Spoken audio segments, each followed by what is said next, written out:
नमस्कार, मैं विवेक पांडे द्विज आज पुनः आपके समक्ष उपस्थित हुआ हूँ अपनी कविता कर्ण की कहानी के तीसरे व अंतिम भाग के साथ। तो आइए अविलंब कविता सुनते हैं।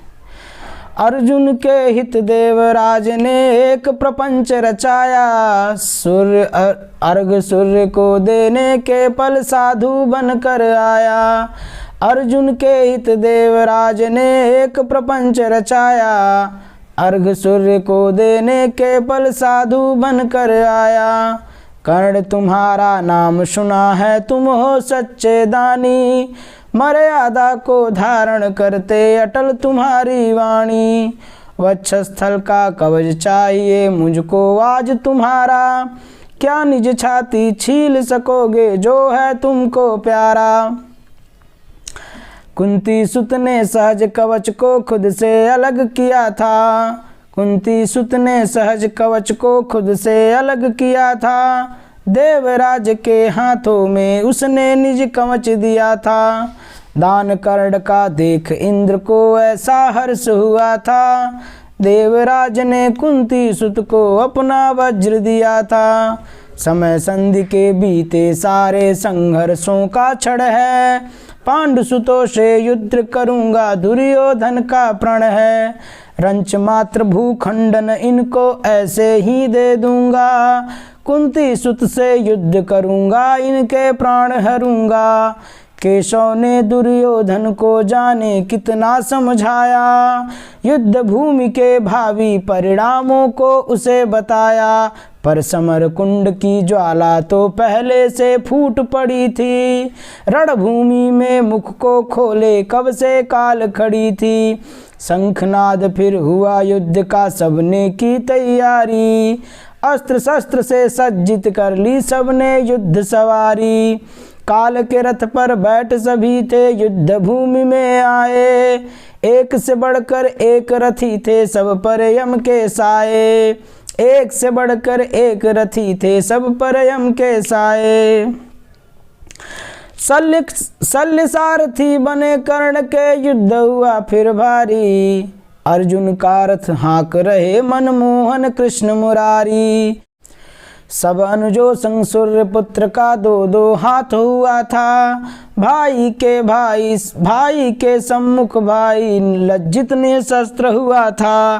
प्रतिकर्ण का लक्ष्य आज था बस अर्जुन संहार, यथा तीर तलवार को उसने खूब दिया था धार, यथा तीर तलवार को उसने खूब दिया था धार। दोनों सम्मुख खड़े हुए थे कर में धनु को धारे, दोनों धनु का चाँप चढ़ाए एक एक को मारे। रथी कर्ण को बाण लगे तो रथ पीछे को जाए, अर्जुन का रथ केवल हिलता कर्ण समझ ना पाए।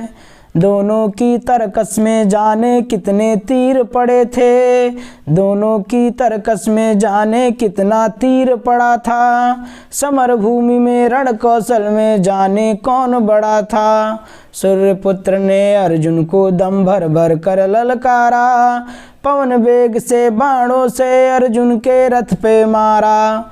नीलकंठ का धनुधारे, नीलकंठ का धनुधारे अर्जुन भी साध रहे थे, सूर्यपुत्र के बल को वो बाणों से बांध रहे थे।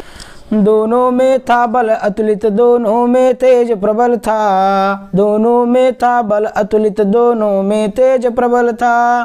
पर माधव अर्जुन के रथ, अर्जुन तो तभी सबल था। काल पास में सूर्यपुत्र अब धीरे धीरे फंसता, युद्ध बीच ही रथ का पहिया जा धरती में धंसता। रुको पार्थ रथ खींच, पुनः मैं तुमसे युद्ध करूंगा, श्रेष्ठ धनुर्धर हूँ मैं तुमसे यह मैं सिद्ध करूंगा। ऐसा कहकर कर्ण अचानक रथ के नीचे आया, भुजबल से रथ को बाहर करने को जोर लगाया। काल प्रेरणा से धरती रथ को नीचे ही खींचे, मुरझाने मुख लगा कर्ण का ज्यों ज्यों रथ वो भीचे।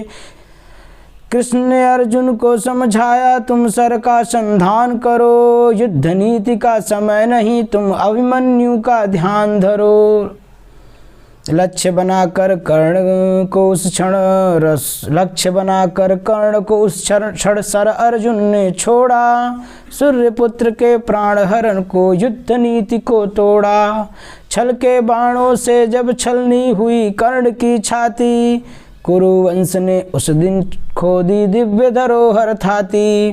कुरुवंश ने उस दिन खोदी दिव्य धरोहर थाती।